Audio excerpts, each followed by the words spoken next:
നമസ്കാരം. അപ്പോൾ ഇന്ന് നമ്മളൊരു സ്പെഷ്യൽ ഗസ്റ്റ് ഒക്കെ ആയിട്ടാണ് വീഡിയോയ്ക്ക് വന്നിരിക്കുന്നത്. അപ്പോൾ ഇത് കമലേഷ് ആണ്. Hi guys, how are you? Namaste and Assalamu alaikum. आज अपने किचन में आपका स्वागत है. പുള്ളിയുടെ ഒരു അടിപൊളി ഡിഷാണ് ഇന്നത്തെ വീഡിയോയിൽ നമ്മൾ പരിചയപ്പെടുത്തുന്നത്. അപ്പോൾ ഇന്ന് നമ്മൾ ചെയ്യാൻ വേണ്ടി പോകുന്നത് ഈ ചില്ലു കൊണ്ട് നല്ലൊരു സബ്ജിയാണ് ഉണ്ടാക്കുന്നത്. മുംബൈ സ്റ്റൈലിൽ ഒരു സബ്ജിയാണ് ഉണ്ടാക്കുന്നത്. അപ്പോൾ ഒരു അടിപൊളി ടേസ്റ്റാണ്. ഞാൻ മുന്നേ ട്രൈ ചെയ്തിട്ടുള്ളതാണ് പുള്ളി ഉണ്ടാക്കുന്നത്. അപ്പോൾ പുള്ളി എങ്ങനെയാണ് ഉണ്ടാക്കുന്നത് എന്നുള്ള അടിപൊളിയായിട്ട് നമുക്കിന്ന് പറഞ്ഞു തരും. അപ്പോൾ നമുക്ക് മെയിൻ ഇൻഗ്രീഡിയൻസ് ആയിട്ടുള്ള ചില്ലിയാണ്. ഏകദേശം ക്യാപ്സിക്കത്തിന്റെ ഒക്കെ ഒരു ടൈപ്പ് വരുന്നതാണ്.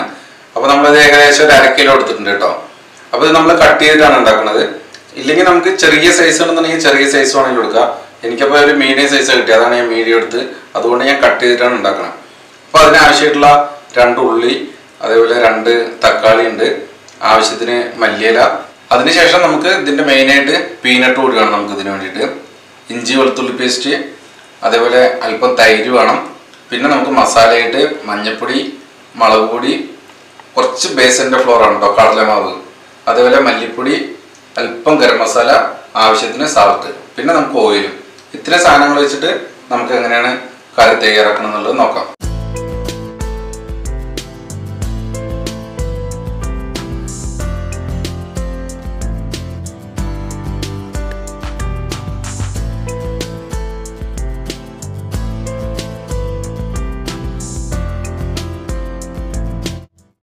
അപ്പോൾ നമുക്ക് ചില്ലി ഒന്ന് സെൻറ്റർ കട്ട് ചെയ്യാം കേട്ടോ.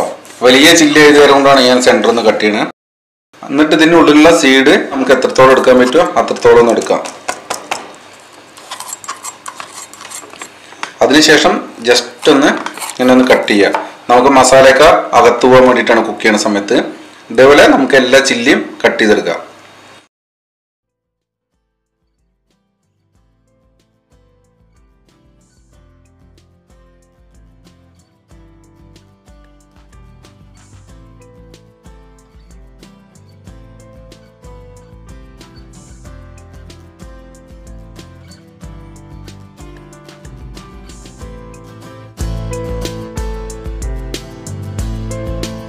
നമ്മൾ പീനട്ട് റോസ്റ്റ് ചെയ്തിട്ടാണ് നമ്മൾ കറിയിലിടുന്നത് കേട്ടോ. അപ്പോൾ അതിന് വേണ്ടിയിട്ട് നമ്മൾ ആദ്യം തന്നെ പീനട്ട് ഒന്ന് റോസ്റ്റ് ചെയ്ത് വയ്ക്കുക. അപ്പോൾ ഒരു നോൺ സ്റ്റിക്ക് പാനാണ് ഞാൻ ഇവിടെ എടുത്തിരിക്കുന്നത് പീനട്ട് റോസ്റ്റ് ചെയ്യാൻ വേണ്ടിയിട്ട്. നമുക്ക് ചെറിയ തീയിൽ പീനട്ട് ഒന്ന് റോസ്റ്റ് ചെയ്തെടുക്കാം. പീനട്ട് ഇതേപോലെ റോസ്റ്റ് ആക്കി എടുക്കാം കേട്ടോ. ഇനി നമുക്ക് നേരെ ഒരു ബൗളിലോട്ട് മാറ്റാം. പീനട്ട് ഏകദേശം ഒന്ന് തണുത്ത് കഴിഞ്ഞാൽ കൈയും കൊണ്ട് നന്നായിട്ടൊന്ന് തിരുമ്മി കഴിഞ്ഞാൽ അതിൻ്റെ തൊലിയൊക്കെ ഒന്ന് പോയി കിട്ടും. അതിന് ശേഷമാണ് നമ്മൾ ക്രഷ് ചെയ്തെടുക്കുന്നത്. പീനട്ടിൻ്റെ സ്കിന്നൊക്കെ റിമൂവ് ചെയ്തെടുത്തിട്ടുണ്ട്. ഇനി നമുക്കിതൊന്ന് ക്രഷ് ചെയ്യാം. അപ്പോൾ ഒരുപാട് പൗഡർ ആവാൻ പാടില്ല, ചെറുതായിട്ടൊന്ന് ക്രഷ് ചെയ്യാനേ പാടുള്ളൂ. ഒരു ജാറിലോട്ട് ഇട്ടിട്ട് നമുക്ക് ജസ്റ്റ് ഒന്ന് ക്രഷ് ചെയ്ത് മാറ്റി വയ്ക്കാം.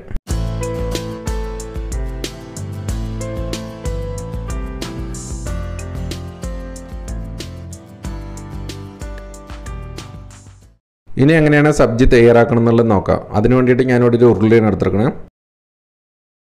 അതിലോട്ട് നമുക്ക് സൺഫ്ലവർ ഓയിൽ ഒഴിച്ചു കൊടുക്കാം. സൺഫ്ലവർ ഓയിൽ അല്ലെങ്കിൽ കടുകെണ്ണ, ഇത് രണ്ടിലേതെങ്കിലും നമുക്ക് ഈ ഒരു ഡിഷിന് ഒഴിച്ചു കൊടുക്കാവുന്നതാണ്. ഓയിൽ ഒന്ന് ചൂടായി വരുമ്പോൾ നമുക്കതിലോട്ട് 1 ടീസ്പൂൺ ജീരകമാണ് ഇട്ട് കൊടുക്കുന്നുണ്ട്. അതേപോലെ തന്നെ 1-2 റെഡ് ചില്ലി നമുക്ക് ഇട്ട് കൊടുക്കാം. ഇതുപോലെ നമ്മുടെ ജീരകമൊക്കെ ഒന്ന് പൊട്ടി വരുമ്പോൾ നമുക്കതിലോട്ട് നേരത്തെ ചോപ്പ് ചെയ്ത് വെച്ചാൽ ഉള്ളി ഇട്ട് കൊടുക്കാം. 2 ഉള്ളിയാണ് ഞാനിവിടെ ചോപ്പ് ചെയ്ത് ഇട്ട് കൊടുക്കുന്നത്. നമുക്ക് ഒരുപാട് ഗ്രേവി വേണമെന്നുണ്ടെങ്കിൽ കുറച്ച് ഉള്ളി കൂട്ടിയാലും കുഴപ്പമൊന്നുമില്ല കേട്ടോ. നല്ലൊരു ഗോൾഡൻ ബ്രൗൺ ആവണവരെ നമുക്കൊന്ന് സോട്ട് ചെയ്യാം.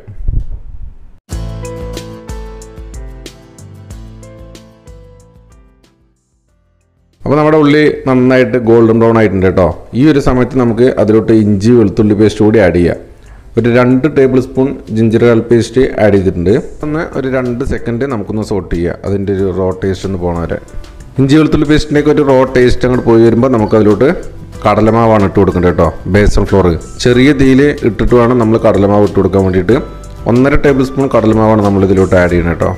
അപ്പോൾ നമ്മുടെ സബ്ജി നന്നായിട്ടൊരു തിക്നെസ്സിനും അതേപോലെ തന്നെ നല്ലൊരു ടേസ്റ്റും കിട്ടും നമ്മുടെ ബേസൻ ഫ്ലോർ, അതായത് കടലമാവ് ഇട്ട് കൊടുക്കുന്നുണ്ട് കേട്ടോ. അതേപോലെ ചെറിയ തീയിൽ ഇട്ടിട്ട് വേണം കടലമാവ് ഇട്ട് കൊടുക്കാൻ വേണ്ടിയിട്ട്. അതേപോലെ നന്നായിട്ട് കടലമാവ് ഇട്ട് കൊടുത്തതിന് ശേഷം ചെറിയ തീയിൽ നന്നായിട്ട് കടലമാവിൻ്റെ ഒരു റോ ടേസ്റ്റ് പോകണവരെ നമ്മൾ സോട്ട് ചെയ്തെടുക്കണം. അപ്പോൾ കടലമാവ് ചെറിയ തീയിലിട്ട് നന്നായിട്ട് റോസ്റ്റ് ചെയ്തെടുത്തിട്ടുണ്ട്. ഇനി നമുക്കതിലോട്ട് മസാല ഇട്ട് കൊടുക്കാം. ഇതേപോലെ റോസ്റ്റായി വരുമ്പോൾ നമുക്കതിലോട്ട് മഞ്ഞൾപ്പൊടി ഇട്ട് കൊടുക്കാം. 1 ടീസ്പൂൺ മഞ്ഞൾപ്പൊടിയാണ് ഇട്ട് കൊടുത്തിരിക്കണേ.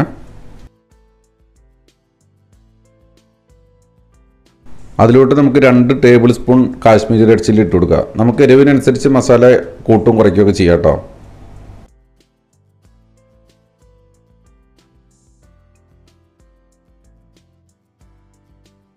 ഇനി അതിലോട്ട് നമുക്ക് 2 ടീസ്പൂൺ കൊറിയാണ്ടർ പൗഡർ കൂടി ഇട്ട് കൊടുക്കാം. ചെറിയ തീയിൽ വെച്ചിട്ട് വേണം നമുക്ക് മസാലയൊക്കെ ഇട്ട് കൊടുക്കാൻ വേണ്ടിയിട്ട്. അതിനുശേഷം നമ്മൾ ചെറിയ തീയിൽ തന്നെ അല്പനേരം നമ്മുടെ മസാലയൊക്കെ ഒന്ന് റോസ്റ്റ് ആക്കി എടുക്കണം കേട്ടോ.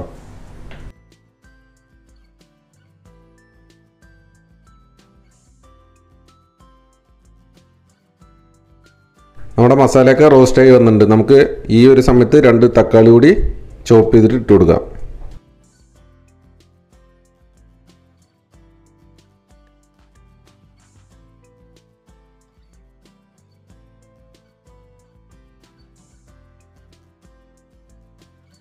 നമുക്കിതിലോട്ട് ഒരല്പം വെള്ളം ഒഴിച്ചു കൊടുക്കുക.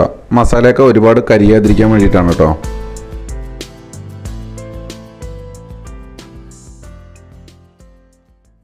അപ്പോൾ നമ്മുടെ മസാലയൊക്കെ ഇവിടെ റെഡി ആയിട്ടുണ്ട്. ഇനി അതിലോട്ട് നമുക്ക് 2.5 ടേബിൾ സ്പൂൺ തൈര് കൂടി ചേർത്ത് കൊടുക്കുക. നമുക്കൊരു 3 ടേബിൾ സ്പൂൺ ആയാലും കുഴപ്പമില്ല. ഗ്രേവി കൂടുതൽ വേണമെന്നുണ്ടെങ്കിൽ അതിനനുസരിച്ച് നമുക്ക് തൈര് ആഡ് ചെയ്യാവുന്നതാണ്. നമ്മൾ നേരത്തെ കടലമാവ് ഇട്ടിട്ട് നന്നായിട്ട് റോസ്റ്റ് ചെയ്ത് കാരണം നമ്മുടെ മസാലയിൽ തൈര് ഇട്ട് കൊടുക്കുന്ന സമയത്ത് പിരിയാൻ ചാൻസ് ഇല്ല കേട്ടോ. ഇനി അഥവാ പിരിഞ്ഞാൽ തന്നെ നമുക്ക് നന്നായിട്ട് കുക്കാവുമ്പോൾ അത് ശരിയായിക്കോളും. ഇനി മീഡിയം ഫ്ലെയിമിൽ നന്നായിട്ട് നമ്മുടെ മസാല കുക്ക് ചെയ്തെടുക്കണം. നമ്മുടെ റോഗണൊക്കെ ഇങ്ങനെ തെളിഞ്ഞ് വരുന്ന വരെ നമുക്ക് കുക്ക് ചെയ്യാം.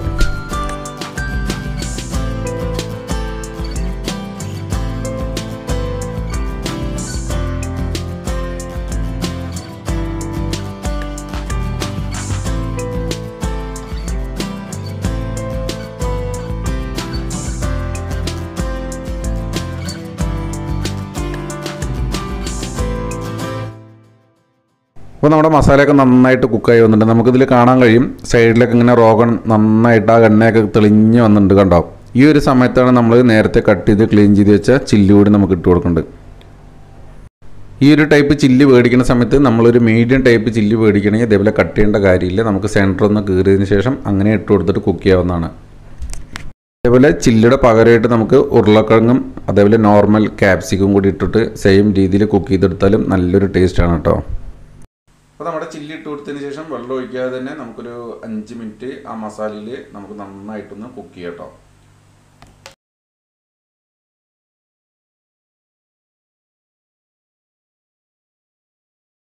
അപ്പോൾ നമ്മൾ അതിലോട്ട് വെള്ളം ഒഴിച്ചു കൊടുക്കുന്ന സമയത്ത് നമ്മൾ ഒരുപാട് ഗ്രേവി ആണെങ്കിൽ അതിനനുസരിച്ച് വെള്ളം ഒഴിച്ചു കൊടുക്കുക. ഇത് നന്നായിട്ട് കുക്കാവുന്ന സമയത്ത് ഗ്രേവി കുറുകി വരും. നമ്മൾ ബേസിൻ്റെ പൗഡർ നമ്മൾ അതിൽ റോസ്റ്റ് ചെയ്ത് തരാൻ കൊണ്ട് നമ്മൾ ഗ്രേവി നന്നായിട്ട് തിളയ്ക്കുന്ന സമയത്ത് നമ്മുടെ ഗ്രേവി നന്നായിട്ട് തിക്കായിട്ട് വരും കേട്ടോ. ഈ ഒരു സമയത്ത് നമുക്ക് ആവശ്യമായിട്ടുള്ള ഉപ്പ് കൂടി ഇട്ട് കൊടുക്കാം. അപ്പോൾ നമ്മുടെ ക്വാണ്ടിറ്റിക്ക് അനുസരിച്ച് നോക്കിയിട്ട് നമ്മൾ ഇട്ട് കൊടുക്കാം കേട്ടോ ഉപ്പൊക്കെ.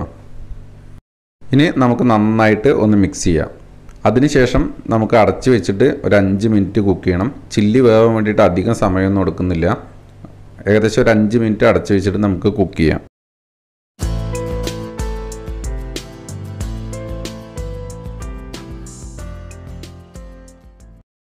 അപ്പോൾ നമ്മുടെ ഗ്രേവിയൊക്കെ നന്നായിട്ട് കുറുകി വന്നിട്ടുണ്ട് കേട്ടോ. നല്ലൊരു മണമാണ് ഈ ഒരു കറിക്ക്. മണം അതേപോലെ തന്നെ നല്ലൊരു ടേസ്റ്റുമാണ് കേട്ടോ. അപ്പോൾ ചില്ലിയൊക്കെ പെട്ടെന്ന് തന്നെ കുക്കാവും. നമ്മൾ ഒരുപാട് സമയമൊന്നും വേണ്ട ചില്ലി കുക്കാവാൻ വേണ്ടിയിട്ട്. അപ്പോൾ നമ്മൾ നേരത്തെ ബേസിൻ്റെ പൗഡർ ഇട്ട് കൊടുത്തുകൊണ്ട് തന്നെ നമ്മുടെ ഗ്രേവിയൊക്കെ നന്നായിട്ട് കുറുകി വരും. അപ്പോൾ അതിനനുസരിച്ച് നിങ്ങൾക്ക് ഗ്രേവിക്ക് ആവശ്യമായിട്ടുള്ള വെള്ളം നമ്മൾ ഉപ്പ് ഒഴിച്ച് കൊടുക്കണം കേട്ടോ. ഇനി ഈ ഒരു സമയത്താണ് നമ്മൾ നേരത്തെ റോസ്റ്റ് ചെയ്ത പീനട്ട് നമുക്ക് അതിലോട്ട് ഇട്ട് കൊടുക്കേണ്ടത്. അപ്പോൾ റോസ്റ്റ് ചെയ്ത പീനട്ട് നമ്മൾ ഒരുപാട് പൊടിയാവരുത്. നമുക്കൊരു ചെറിയ ക്രഷ് ചെയ്യാനേ പാടുള്ളൂ. നമുക്ക് ആ ഗ്രേവി നമ്മൾ ആ കറി കഴിക്കുന്ന സമയത്ത് ആ പീനട്ട് നമുക്ക് കടിക്കാൻ കിട്ടണം. ആ ഒരു രീതിയിലാണ് നമ്മൾ പീനട്ട് പൗഡർ ആക്കാൻ വേണ്ടിയിട്ട്. അപ്പോൾ പീനട്ട് ഇട്ട് കൊടുക്കുന്ന സമയത്ത് നമ്മുടെ സബ്ജി ഒന്നുകൂടി ഒന്ന് കുറുകി വരും കേട്ടോ. അപ്പോൾ പീനട്ട് ഏകദേശം ഒരു 3 ടേബിൾ സ്പൂൺ ഞാൻ ഇട്ട് കൊടുത്തിട്ടുണ്ട്. നമുക്ക് പീനട്ട് നമ്മുടെ ഇഷ്ടത്തിനനുസരിച്ച് കൂട്ടും കുറയ്ക്കും ചെയ്യാം. അപ്പോൾ നല്ലൊരു ടേസ്റ്റാണ് നമുക്ക് ഈ സബ്ജിയിൽ പീനട്ട് ക്രഷ് ചെയ്തിട്ട് ഇട്ട് കൊടുക്കുന്ന സമയത്ത്.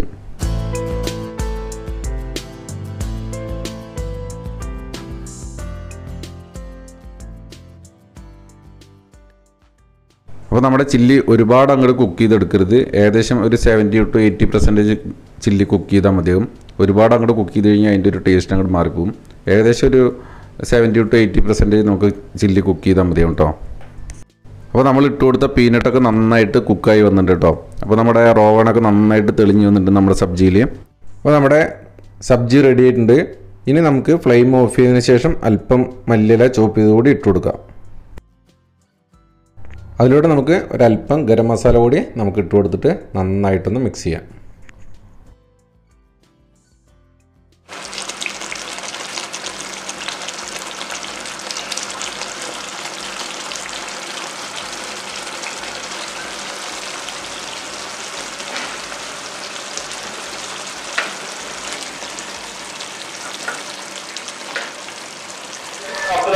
सब्जी अभी रेडी हो गया है, अभी इसको हम प्लेट में सर्व करेंगे. ओके, तो ये चपाती, आपका लच्छा पराठा और रोटी के साथ में इतना टेस्ट अच्छा आएगा. देखो कलरफुल है और बहुत अच्छा टेस्ट आएगा खाने के लिए. राइस तो आपका चूज पे है, आप खाने चाहते तो राइस के साथ में भी एंजॉय कर सकते हो. അപ്പോൾ നമ്മുടെ ചില്ലയുടെ സബ്ജി ഇവിടെ റെഡി ആയിട്ടുണ്ട് കേട്ടോ.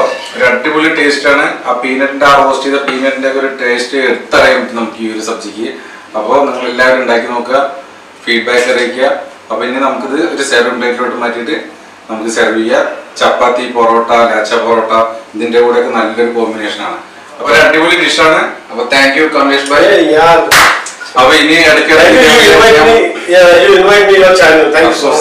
അപ്പൊ ഇനി ഇതേപോലെ ഇടയ്ക്കിടയ്ക്ക് നമ്മൾ പുള്ളിനെ കൊണ്ടുവരുന്നതായിരിക്കും. അടിപൊളി ഡിഷായിട്ട് നമുക്ക് ഇനിയും വരാം. അപ്പൊ അടുത്ത വീഡിയോ ആയിട്ട് കണ്ടുമുട്ടാം. Thank you for watching. Bye bye. Bye bye.